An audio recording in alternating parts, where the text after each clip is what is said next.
What's Hello, up, everyone. y'all? How's it Howdy. going? Welcome I to was the still stream. pasting the live stream You link were, into our Slack when the timer ran out. How I about know. that? I was You trying to always post do it, on right? Discord, but I'm going to do it now. Do you want to intro us, Tim? Yeah, sure. So, welcome back. It's been a while since we've done a Developer Pulse live stream because we had ContentCon and a lot of really cool product updates, releases, things like that. And so, first things first, Dean, right now, here it's so hot. In my language, we basically say the birds fall out of the trees. That's how hot it is. How is it for you where you are based? It is pretty hot here. We are looking at 87 Fahrenheit, getting up close to 100 though today. Real feel. Ah, well, yeah. So here it's closing in on 100 now Mm.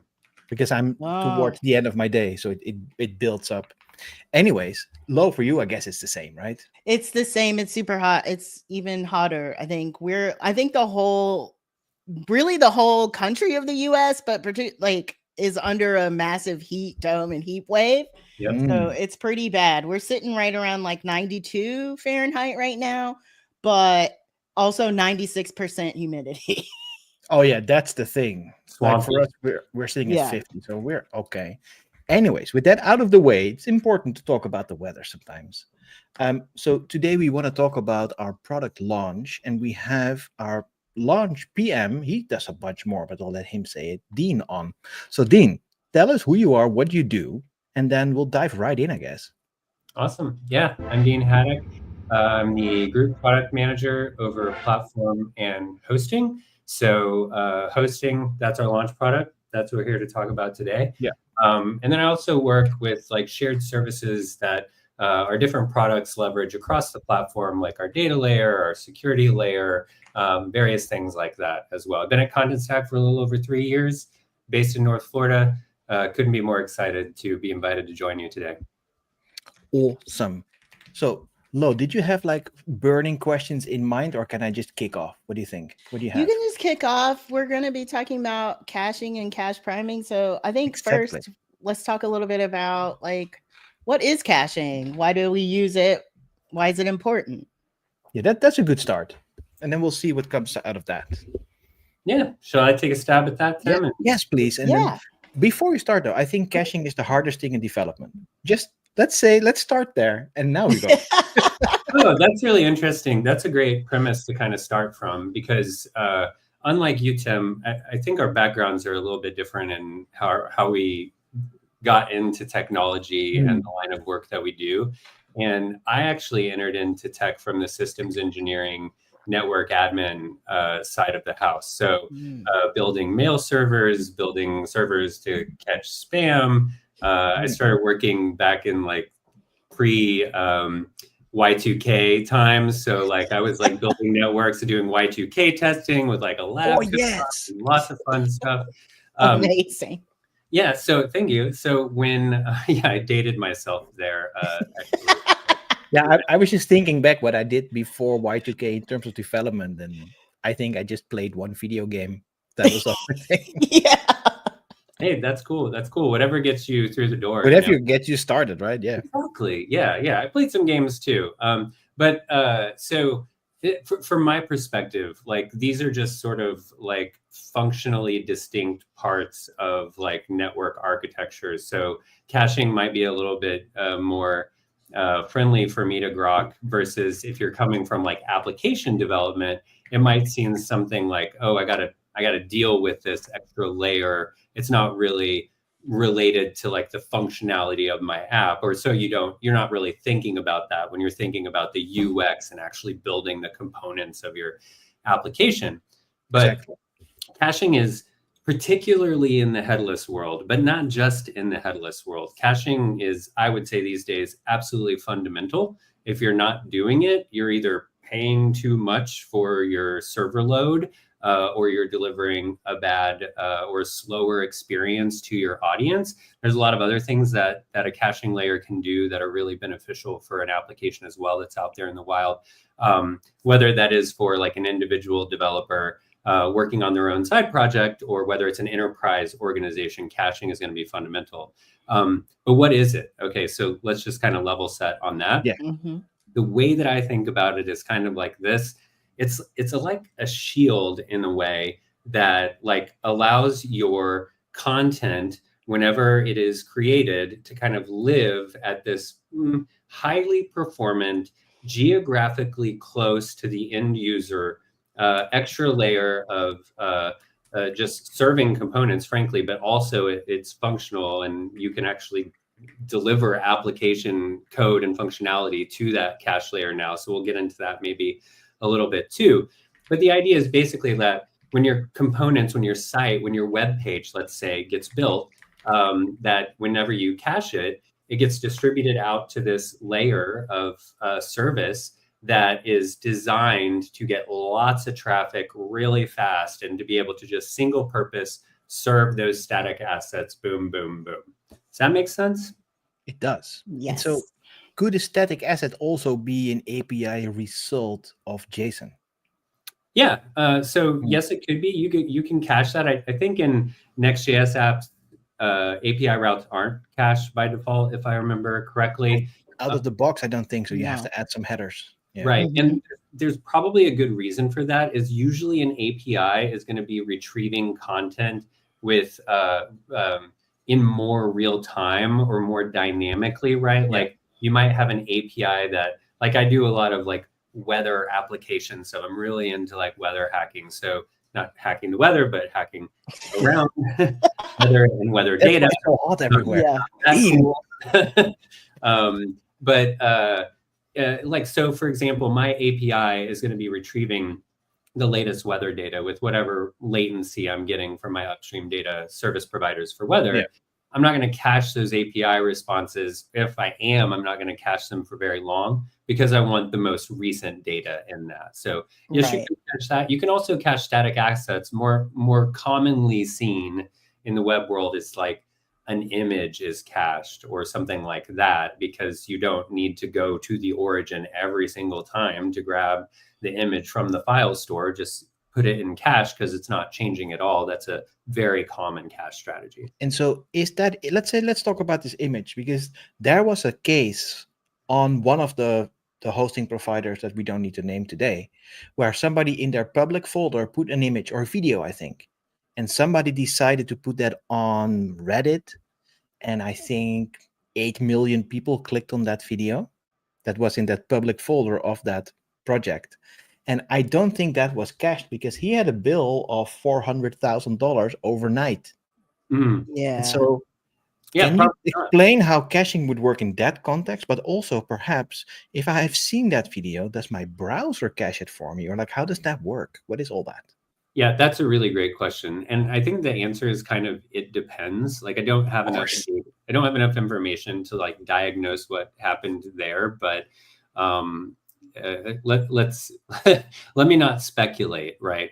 Sure. But essentially, video is a harder nut to crack, by the way. So it needs to stream and stuff, right? Yeah, I wouldn't necessarily start with video when I'm talking about caching, because you've got all kinds of different implications with videos.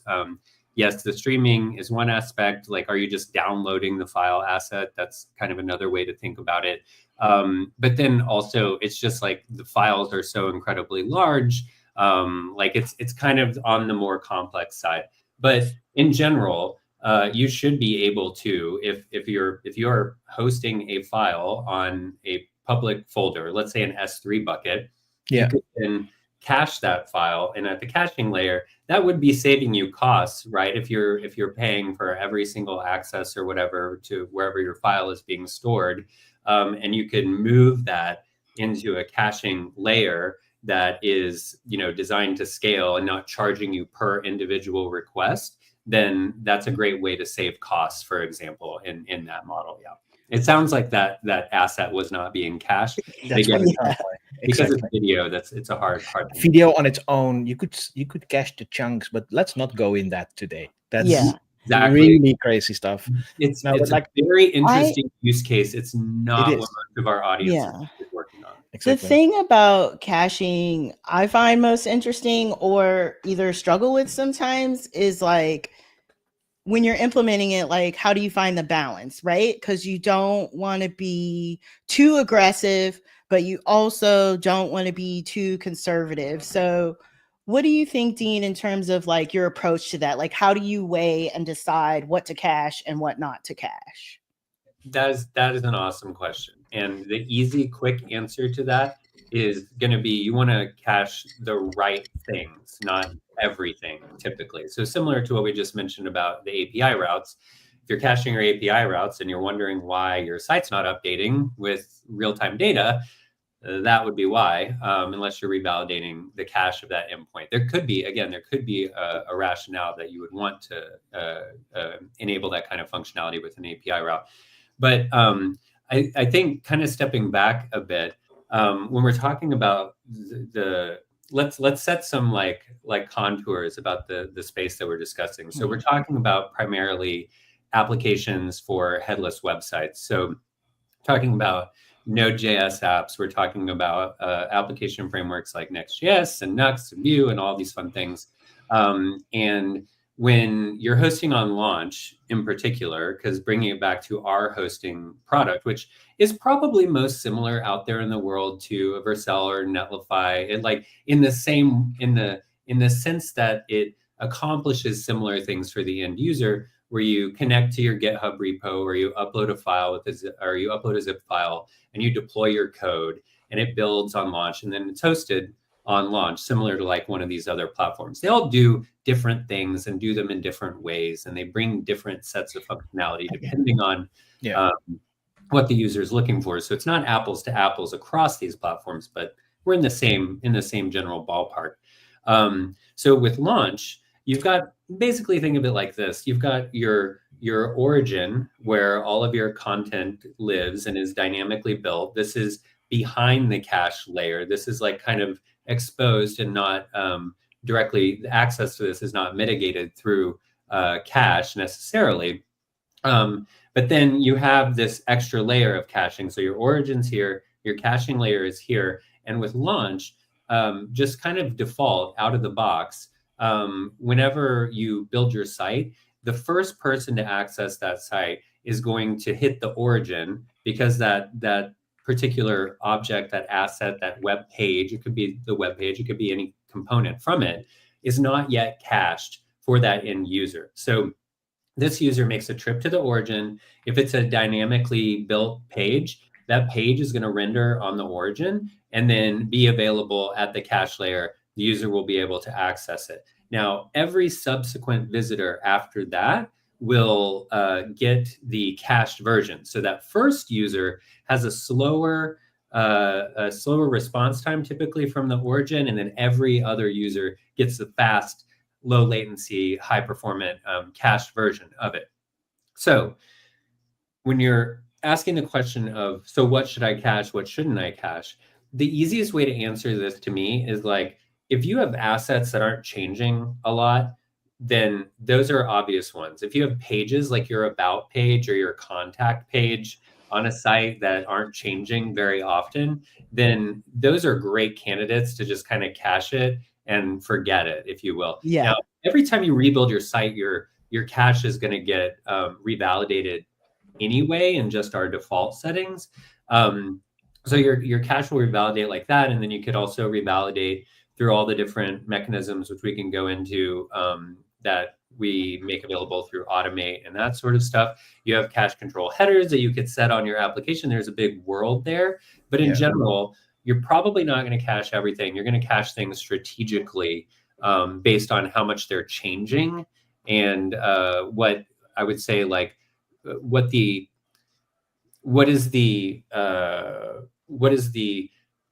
point of that particular part of your application? Is it part of your application that's constantly updating? Is it an API route? Is it just a static page? Is it a static asset? You have to think through these things when you're architecting your app. Yeah, totally. And it's like, there's one, oh, sorry, Logo. I was just going to say, yeah, like what you're really talking about is like knowing the difference between like your static and volatile content, right? So static content is stuff that like doesn't change very often, and volatile is something that you would update all the time or frequently, right? Like think of like a CTA or some kind of banner. Usually banners don't stay up very long, and if they do, they change to something else. So knowing, you know, about your general content ecosystem, I think is super important for this. Yeah, and I can also add, like, even if something's going to be changing frequently, it doesn't mean that you shouldn't be caching it. It just means that you might need to revalidate the cache more often every time it changes. So yeah, that was my question. That's why I interrupted, because let's say you do change your homepage 5 times a day. That sometimes happens, right? Mm-hmm. Newscasts, whatever. But you have 50 million users that visit your website every day. Yeah. If you don't cache because it's changeable, you're going to lose a lot of patience with your end user, I guess. Oh, yes. So how do you do that? Well, so great question. So the way that is done, and again, you probably are going to want to cache a lot of your site. And if you are just kind of using native functionality out of the box, you're building a fairly generic app and you deploy it on launch, let's say it's an Next.js app, then whatever cache control headers you set, I mean, the application is going to honor those. So fundamentally, if you set something differently, then you're going to have a different experience.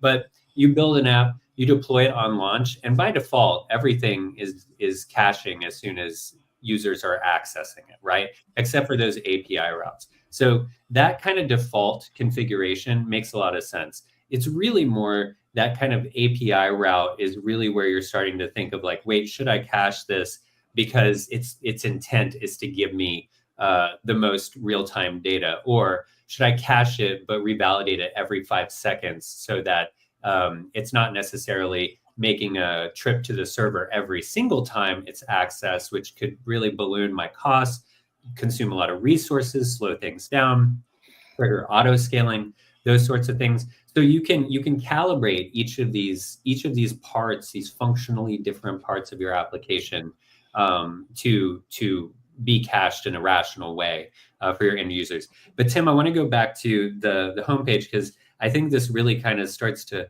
touch on why we're here to talk, particularly about caching and talk about cache priming. Exactly. We're landing on the subject here. Yeah. You have to just warm up to it. Building up a lot of suspense too.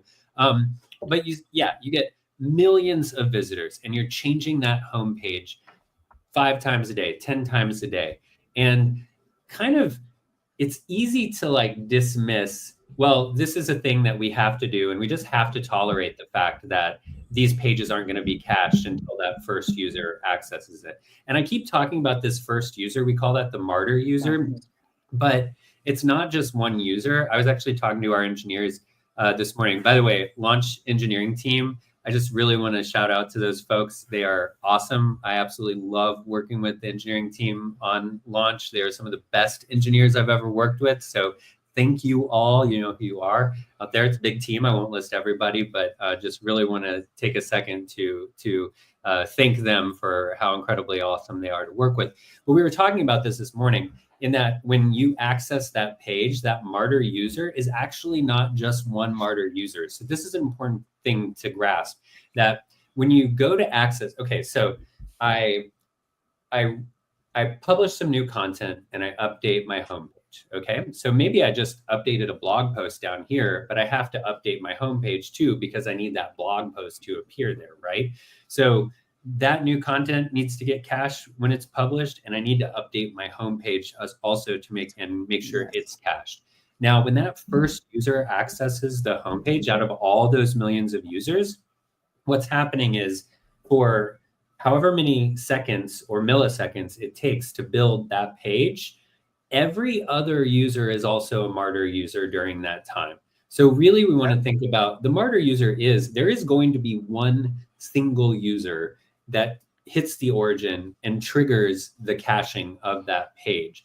But in that span of time, every other user that accesses this before it's cached is having the same high latency experience. And this is just part of today's hosting architecture, where you've got an origin and you've got a caching layer. And until something is cached, it's not cached. And so what everybody deals with today is, when we publish that, well, I'd say before today, not after today, Yeah, here we go. Hey, Here we yo. go.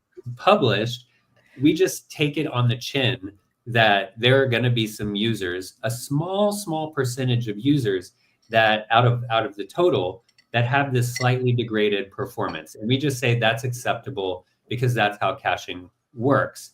But it could be hundreds, thousands, tens of thousands in a site that gets 5 million views a day. It would easily be 10 to 100,000 users who might get, depending on the complexity of that homepage that's being rendered with that new publication, you could be talking about like 10,000 people who go to that page and bounce, because if your page load takes longer than 3 seconds, you're going to lose at least probably 30 to 40% of your visitors at that And point. what if there's a buy button on that page? You're not going to click buy now.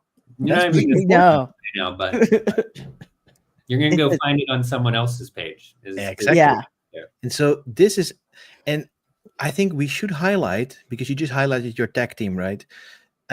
Content Stack Launch actually has all this functionality, but then on every cloud out there, on the big clouds at least. Yeah. And that's not a thing that we see around in our space. You can actually use Content Stack Launch on AWS, but also on GCP or whatever you want. And that's actually a huge thing, because building this cache priming thing across these different streams is actually quite hard, right? Yeah, I mean, Launch, like you said, AWS, Azure, GCP. Yeah. We have full parity across all these hyperscalers. And what's interesting is the architecture is somewhat slightly different under the hood, because you have Lambda on AWS running serverless functions, but you have different serverless function implementations on Azure and GCP. Yeah, Azure is called Azure Functions or something, and it actually works slightly differently with a different runtime even. Exactly. Yeah. So the launch engineers have solved this, have solved these problems, and we actually have performance parity nearly identical, practically identical across all three hyperscalers as well. So yes, Launch, and again, out of the box, caching is nothing new for Launch. We have the best CDN on the market from our perspective, and it's a very robust CDN. It's not a secret. We use Cloudflare under the hood for our CDN, but our users get WAF built in as well out of the box. So DDoS protection, all that kind of good stuff as well. And now, can I announce it? Can I announce it? Here we go. Do it. Moment. 23 minutes in. Cache priming. I feel like we need some like sparkles or something going. I don't know if we have We'll do any. some spirit Imagine sprinkles. No, we don't have anything. So Sorry. cache priming, that's all right. We'll go back and edit it later. So cache priming is essentially at build time, you can pre-cache that page. So it sounds very simple and, kind of like an obvious thing that should have always been there for anywhere in this application. But the impact of this is actually not to be understated. And this is a pretty unique feature out there in the world of headless hosting. In fact, although there are, I think, Tim, we've been talking about like how other platforms may or may not be doing something similar.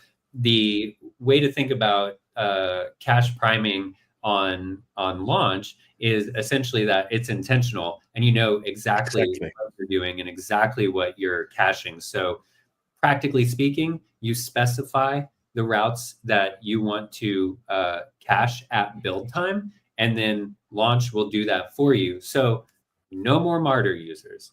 Every user gets the same experience. You publish to 5 million, or you have 5 million people visiting your site every day. You update your site, that homepage 5 times. Every single user who accesses, if you use cache priming on that homepage, every single user who accesses that page is going to have a similar high performance experience, getting the closest point of presence to them at the caching layer instead of going to the origin.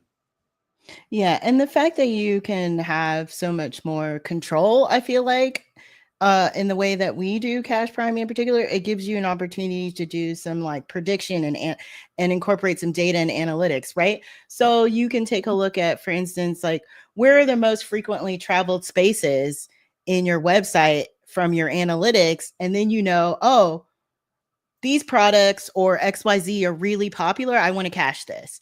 So I feel like the more control you have, the more you have the ability to be proactive, right?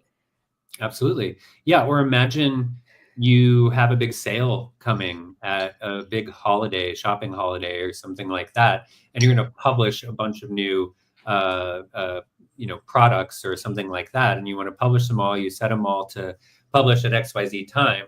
Well, now you can also pre-warm the cache of those pages to make sure that when those new pages are published, that they are also cached and everybody gets the same access. So you're not risking 30% of your visitors to all 100 of those pages potentially bouncing. Heaven forbid they're on mobile and get an even slower experience. And then, I don't want to oversell the concept. I think the concept is awesome. And by the way, that came through the launch team. It didn't come directly from me. I worked with the team to make sure we brought it to market. But that's the level of engineering that we have on the launch team. They're really thinking about these kinds of real world problems that everybody's just kind of settling on today. Let me just leave that thought there. Yeah. I also think it's interesting in terms of cache priming, right? To think about like equity, right? Particularly like thinking about users who are using lower cost devices, right? Caching really helps with that. And most people are using lower cost developers. Yes, we all have thousands of dollar computers, right? But not everybody does. Right. And caching can really help with user experience if you're on a lower cost developer that maybe doesn't have enough memory, a lot of memory or processing speed, right? So I always think it's really interesting to think about that. Well, kind of, right? Yeah. Well, the way that I would think of it is, or I would say a little bit more like matter of fact to me, is that the caching infrastructure that Launch uses, there's a concept in caching called the edge, which is essentially the edge of the environment that's like as close to the end user as possible, without getting like right on their machine. And if you're caching your content and it's available in all these different points of presence, you're going to have a much faster trip, much lower latency to that server to get that content. And so that end user, even if they're geographically very, very far away from the origin and there has to be multiple hops until you get to the origin, this user will have a much more performant, faster experience. It'll feel like the server's right down the street. And in some cases, it may be. Yeah, it might be. That's interesting because I live in the countryside, far away from everything. And my internet is really fast because there's a data center in Paris, which is a few hours away. So it's really... it really helps to have cache there, because I've tried it out where I would try some hosting service but didn't pay. And so then the origin would be in the US and the CDN would be in the US. And then my round trip was still like 500 milliseconds, even though I was on the fancy CDN. So yeah, that's being close matters, right? Really good point. Yeah, geographic proximity is more and more important in the web, which is kind of an interesting concept because the whole point of the web once upon a time was like, I just spin up a server in my closet and anyone in the world can access it. And how cool is that? And these days it's more like no longer very cool. Going on your server, you now need to put as close to every single person as possible so that they can all have the absolute best performance. Which is, a fun problem. It's a fun problem to have. What this leads us to, though, is edge computing, right? Oh, that was my next question. You just went there. Go. Yeah. I like it. Yeah. So now you can also, we have edge functions as well. This is not a brand new concept, but it is something that Launch offers as well. But you can run JavaScript on the edge, like at the CDN level, very, very close to that end user. So I could like write some code, I could deploy some code, edge function code that looks at your, your device or your, I mean, just about anything really. Like I could look at your geography, where you're coming from. I could look at what operating system you're using. I could look at what browser you're using. I could even interact with an API at that level and serve you different content based on certain characteristics. Like if you've heard of, I'm sure y'all have talked about lytics and personalization and all that kind of interesting stuff that's happening at Content Stack as well these days. We leverage edge computing to be able to deliver a flicker-free personalization experience, so that basically the three of us, we're in 3 different geographies. We access the same site cached locally to us, running edge code, and all 3 of us have a different experience, but with the exact same identical performance, because of the power of edge and how we're leveraging caching. Yeah, that to me was like when I noticed that started to change just a few years ago, when these edge functions started to happen. There's so much you can do that you don't even realize now. Like I once had a project where we would get the HTML stream from the user at their location, and then look at certain HTML tags and replace them with personalized data in the stream, and we would then stream it back while replacing. And so we had a 30 millisecond page load that was fully static, with a few things swapped out on the edge with JavaScript based on their location or whatever. Man, that changes the game. Yeah, it's really cool, but it's really hard to explain and then see the benefits sometimes, because there's so much else. Like this is not that stream, but for example, what we did is, let's say you had a legacy website that was super slow, you didn't like it anymore, you wanted to make it fast with a few changes. On the edge, we would grab that legacy website and the user would go there on the edge, but there's the proxy then by the edge. And then we actually build a visual content editor on the HTML of that legacy website on the CDN edge. So you could change it visually, just changing HTML in the CMS, hit save, and then on that edge for the user, they would see that proxied website with the changes you just did. Like I took like 5 hoops through a hoop and jumps and to explain this, but this is super weird, but you can do this now. Yeah. I'm not saying do it, but you can. Well, I think kind of like AI, I think edge computing is one of those things that its capabilities and what it stands to offer and the benefits that it could be giving are not fully realized yet. Like the world is still kind of wrapping their minds around, and other things in the market and in the ecosystem are also evolving too. And so like I really see edge as being like fundamental to IoT or Internet of Things and that sort of stuff. But we're not quite there. I mean, there is definitely a lot of use of that today. I can't think of any examples offhand, but most of them go to marketing for me. But the just like I think that we're going to see more and more use cases. There's some very vanilla, very straightforward use cases that Edge is awesome for in terms of like solving existing problems. But the potential of what it can offer, I think, is yet to be seen. And I'm excited about that. Yeah. Shall we have a look at how we implement the cache priming? Yeah, I think so. We've been talking for a while. We're already like 33 minutes in. Yeah. Let's look at some code. So we just have a look at how that works. Like, let me just share this. And well, we just landed right into my code editor. And this is something called launch.json. And so when you deploy a project on Content Stack Launch, it will just look for that JSON file. And Dean, refresh our memory. Is there other stuff that can be put into this JSON file already, or is this the first feature where we use this? Oh, no, great question. So we have rewrites and redirects are already there in launch.json. Yep. So you could roll your own rewrites and redirects at Edge, but we just built that functionality for you using launch.json. So I could just do something like, and then do a whole bunch of URLs here. Exactly. Yeah. So these rewrites and redirects are really useful. And I don't know if that's the exact syntax, but no, this is what AI gave me just now. I don't. And our docs on launch are excellent. So anything that Tim is showing you here, you will be able to find on our doc site without issue. But yes, Tim, and that rewrites and redirects functionality is really useful for migrations, particularly Yeah, if you're exactly. migrating portions of a site or a multi-site network over in chunks. That's a really good way to make it easy. Yeah, and so what you're seeing here is that, of course, I'm using cache priming, and these are the URLs I want to cache prime the moment I hit build. And so actually not like looking at this now, we don't really need all of them to be cache primed. Actually, the Our Story page will likely stay the same.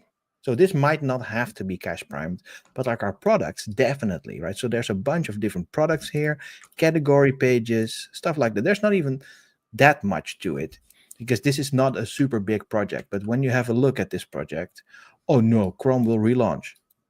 Don't do it, please. Okay, So we're good. 15 hours. Yeah, exactly. You're We're like- good. I just clicked OK, go away. You're like, So- no. No, this is not that moment. So basically, this is this is like an e-commerce luxury website. And so you can go and shop earrings, and let's say this is your favorite earring, or for example, we did, let's say, a Valentine's campaign. Let's say this is I have to oh no, we're looking at not Valentine's right now because it's personalized. Welcome to how that works. Give me one sec. So basically, imagine you have a Valentine's campaign, right? And thousands of people are going to go to your website. And here we go. Go to your Valentine's campaign. And this updates all the time because you have like a special revival Valentine's set that you might update once in a while, or there's different copy or different stock or whatever you have here. So if there's millions of people here, you want to, when you update, cache prime this page especially, right? Yeah. And so right now, when you look at launch, this is just one of our environments. So we have, this is, let's say, the production. And so for the final deployment here, we can have a look at the bottom. So it just builds your whole application. Maybe you have to zoom in a little. And so what you see here is like it found 40 URLs for cache priming. And then it just did all the things. It actually cache primed. And then at one point it says, oh, I actually found 40 of your URLs and I cache primed them. And so, Dean, can you explain a little bit more technically what this actually does? Like, does it just ping a URL and go away? Do you have like a bot that crawls the page? Like, what do we do? Well, I won't go into too many of the details, but essentially just like when the content is built, when each of those URLs are built, they're sent directly at that time to the CDN. And, Okay. the CDN is multiple layers of caching. You could imagine like Cloudflare is not just like a whole bunch of servers distributed and things are either cached on all servers or not cached. There are multiple layers of redundancy built in here. So this will take you to that first layer.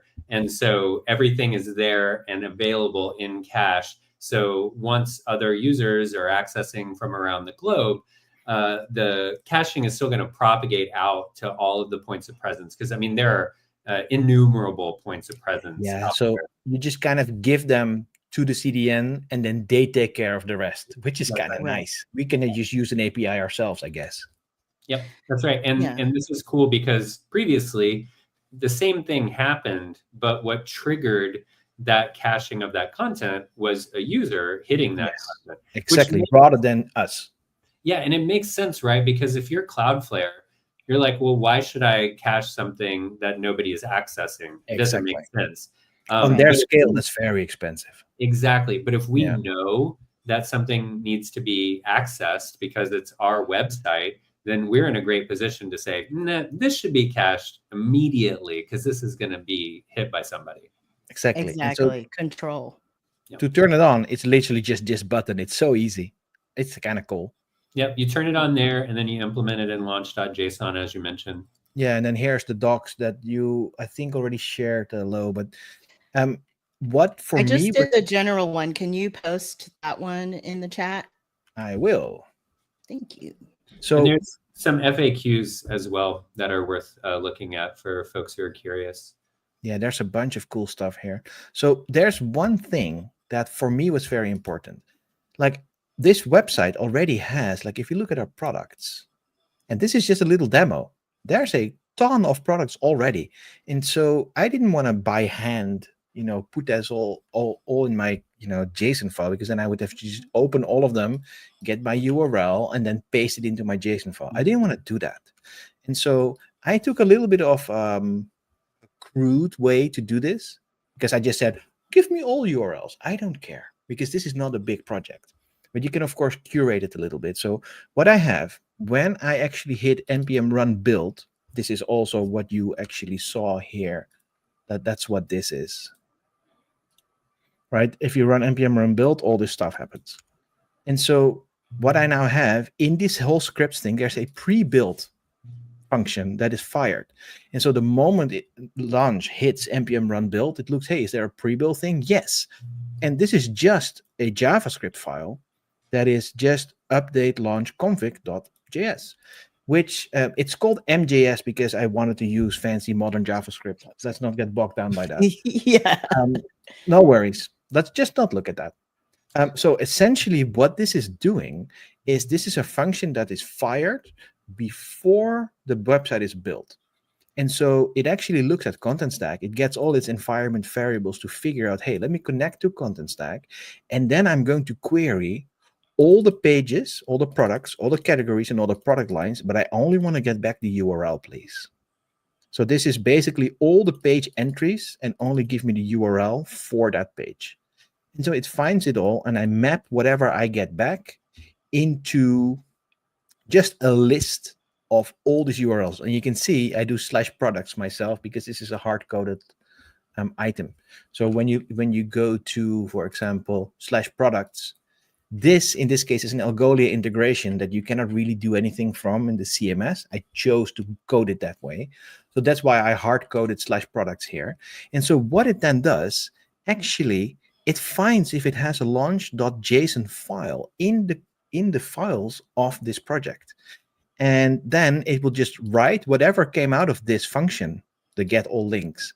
And it just writes a file into the file system that then becomes launch.json. And because you do that pre-build, when launch starts building the project, it has the launch.json file to detect and just does something with it.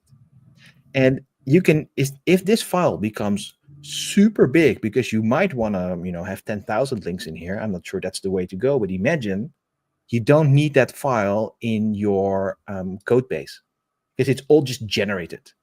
And right now I put it in here, otherwise I couldn't show you. Right? But normally you might want to choose not to do that. Lo, did you want to say something? I was just going to say, and this is like the perfect example of when you do want to think about caching volatile content, right? Because this getting all links, that async function is perfect for, like, if you want to tell it to do that to all your campaigns, right? For instance, yes, it's volatile content, but you also know that it's probably going to have a lot of high traffic. Exactly. Yeah, you don't want to have that stuff. But like what you can see, if you actually run this build locally, I'm just going to show you here, but this is what launch also does. You can see that launch.json updated successfully. So that's how fast that was. It just almost instant. And you know why? This is fun, Dean. The endpoint for Content Stack for all these pages are cached. That's why this was so. Look how fast that was. It was literally instant. So I love that you brought that up because, Content Stack is not just one API where you're accessing content. We have the management API, we have the delivery API, we have images API, exactly. Lots of different APIs, analytics API. There's lots of very cool APIs out there. And this is a really great example. I also love the pre-build and post-build scripts are kind of one of my favorite parts of building, because I think we think so much about the core functionality of an application, but there's a lot that you can do by running operations, running certain jobs pre or post build. And this is a great example because what Tim's calling out here, inside those entries, there is a URL field that is visible to the content editors. And that is a knowable piece of data, a piece of metadata for your entries. So all Tim is doing is from one Content Stack, part of our Content Stack platform, to another part of our Content Stack platform, introspecting into those entries in order to inform the application to what content exists. And the cool thing that Tim has solved for here is that when the content editors on their side are adding more content, they're adding more products, they're changing the About Us page, all these sorts of things. When Tim runs his rebuild, whatever new URLs, whatever new entries have been created, whatever new products have been added will be automatically added to that list. So doesn't have to be like a ticket submitted by No tech the people involved. content team. Yes. So, like, Right. it's just done. And what you can even do later on is set up a webhook that says, if I hit publish on this thing and I go to production, that then because of that, automatically launch would just rebuild. Yep. Yeah. That's also a thing you can do. And so sometimes it might not have to rebuild the code, but it could only update the launch.json, or there's a bunch of options here that it's not really for today's stream, but it's interesting. And I just wanted to quickly show you how fast this actually is, right? So there are 4 queries going to different content types here. So 4 queries at the same time, basically, right? We're using a promise here. And so this is how fast that is. When I run this script, it literally just did 4 queries and the whole file was already rendered. It's basically ridiculous how fast this is, all thanks to caching, right? Yeah. So I have a question, but Shoot. perhaps I'm thinking about this wrong. So when would you decide to do a pre-build versus a post-build? In this case, it's very simple. The pre-build needs to be there because if I do a post-build for this, when launch starts building, it needs to know that there's a launch.json file to be able to do the cache priming. Right. If that launch.json file comes after the build on post-build, launch wouldn't know it has to do something with cache priming because the file isn't there at the moment you start building. Right. So in this case, it's a pre because we need the file for launch to see it. Prior to. Yeah. Yeah. Okay. It's that simple. But there's a lot of stuff you can do post-build as well. Like if you look at this, I have a bunch of other things here as well. Like for example, I have simulate traffic because this demo was specific to also have a look at our personalization stuff. And so what I wanted to show you, I can show it quite quickly because we have a little bit of time, not too much, but you can, I have to go back to my stack here. And how about we do this for a second? This is nicer, right? I have an audience app here. If I can get there. No. What's happening? I didn't do anything. I'm here. So Pains me to see that, but Gene, you did not see this. Gene, you did not see it. it's not GA yet, so this is a good catch. Live. Anyways, what is interesting here, like this is basically looking at, I'm zooming in out just a little here. This is looking at the data of the visitors of our website to look at what are they interested in. You can see there's a very big intensity on tech optimism because all these product lines are actually technical, right? This is a circuit collar necklace or data drop earring. So it's all about, optimism and tech and 2000 revival. But then you can see there's a bunch of people who like silver and diamond. And I could actually make an audience here to then start personalizing towards silver lovers. I also have one for gold. And so I needed a bunch of data for people to be able to even do this. Right? So if you look at, for example, when we go back to May, something like this.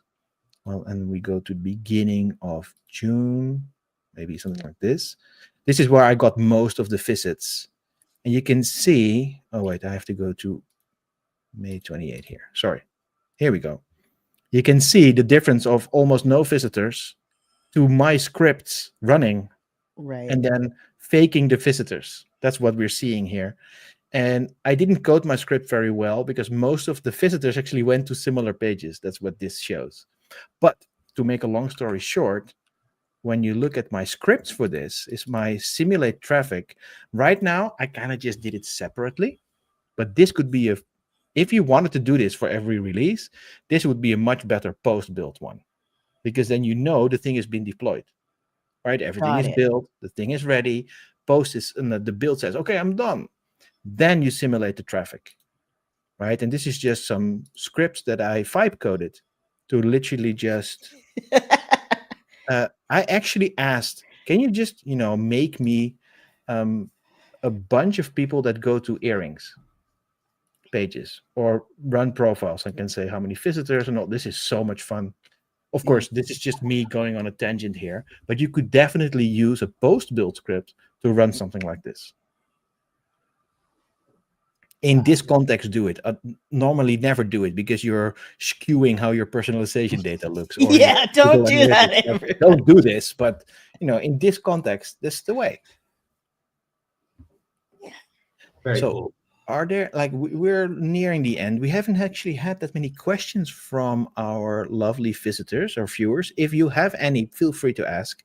If not, Dean, is there something burning that you want to talk about here? Is there something, final thoughts, things, or anything like that? Yeah, probably more than can fit in the remaining time allowed. Let me say this. There is a lot more cool stuff coming with the launch product. And a lot of what you're showing here, Tim, there's some interesting things we're discussing that further kind of build into that introspection over into the CMS and how we might, make those things a little bit easier even than what you're describing there, maybe even a little bit more automated. Because we do have access to those URLs because we're sharing DNA essentially by having CMS and launch on the same core platform. So there's some neat things that we can do there as well, and automate as well as a tool being part of this chain. There's more features and functionality coming in this space. I can't preview too much of that for you today, but just know that we are kind of bringing it back where we started. Launch has been built and deployed on all major hyperscalers, which is a huge part of our plan for the launch product in general. Now we are at the point, as you're seeing with cache priming, to be adding more and more very interesting, differentiating, and unique features for developers who are using our platform. What that means, you'll have to stay tuned for more streams like this to learn about it. But just know that from our perspective on the launch team, this is really only the beginning of tooling like this that we're hoping will really make some big splashes in the market, giving developers more options and more tools to work with to deliver the absolute best experiences for their front of house and back of house folks who are needing to interact with their applications. Yeah, because imagine because we know about your data and your content. And so what if we can look at analytics of your visitors and then show that in the CMS? We have everything. We just combine. And I know for a fact, Dean, you work on this kind of stuff. Yeah. Like, there's so much here that we can do that is really interesting. Yeah, good time. AI, automation, hosting. I mean, you can dream it, like we can do it. It's really just a matter of time and putting the pieces together at this point. And what the cool thing is, as you've demonstrated here, and maybe this is a great takeaway, from my perspective, one of the most amazing things when I joined Content Stack and started learning about all the ins and outs of what we do and how we do it, one of the most exciting things to me about this platform is that I don't have to wait for Content Stack to build a feature. If I can access the APIs, I can build my own UI to manage content entries if I really wanted to. There's nothing stopping me from doing that. And by having API first access to all these different parts of our platform, really, like, our only limits are our imaginations in terms of what we can deliver and the types of problems that we can solve for the modern web using these tools. Yeah, it's pretty interesting, right? When people ask for features, you're like, oh, just build it. And then in 10 minutes, we can actually kind of just make an automation and a quick, developer app, and suddenly it works. So that's where it becomes platform rather than CMS. Yeah. But also, not to be the naysayer, but you should also think about, just because you can, should you, right? Like, for instance, you can build your own entry system, but then you have to weigh the opportunity cost of that, right? Like, so what is your maintenance like? Do you have the actual resources to maintain that? That is a very good point. Yes, just because you can does not mean you should. And if you are trying to, build your own bespoke way for your internal users to leverage part of Content Stack that we're already providing for you, just know that building an application is really just kind of like the first 10% of the problem. The other Yeah, 90% is maintaining it indefinitely. exactly. Every time people ask me, why did you build that? And I just say, because of reasons, right? Yeah. It's not enough, but Yeah. I'm a developer. Let's go. Let's Yeah. develop. As soon as you develop, as soon as you deploy it, then it's like, oh, well, I kind of like that button more over here. No, I like it back on the other side, et cetera, et cetera. Make the logo bigger, please, kind of thing. Yes. Yes. I think we found a natural stopping point. Lo, do you Yes. have any last thoughts? No, just the requisite shout outs and Yes, here we go. I just did it. promotion. Thanks everybody for joining Content Stack Pulse for Developers. Thank you so much to our special guest, Dean. You rocked it.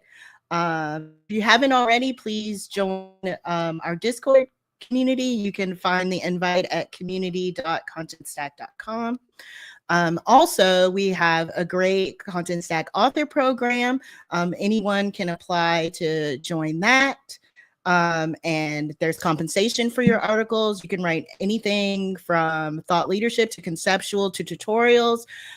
Show off things that you've built with Content Stack. It's a really great program. We help you get experience with writing production ready content and blog posts and tutorials. So please join if you're interested.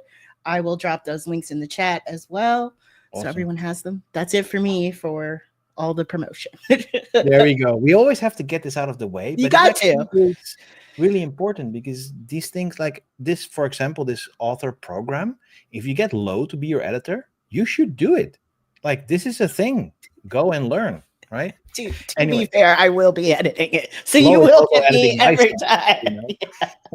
But then Dean is also a good editor, but maybe we shouldn't say this because then he gets more No, Dean has other stuff to do. We can't throw anything else. Actually, one of the hats I wear here is I do get asked to write an article now and then, and have one white paper out there about Awesome. building scalable DXP, and then have another white paper coming very soon, but I won't preview it. Excellent. Yes. It's not We've about written them.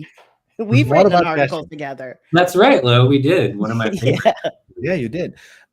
Thanks everybody for watching, and thank you again, Dean. This was a whole lot of fun, and we'll see you next time. Yeah, Lo, do appreciate we it. have Thank a you, date yet? everyone. Take care. Oh, Tim was asking about a date. Yeah, do we have a date yet? I don't think so, right? Somewhere next month, probably. Yeah, some after the US 4th of July holiday. Probably course. that next week. Yeah. All right, awesome. Thanks, everyone. We'll see Cheers. you Thanks, soon. Lo. Bye.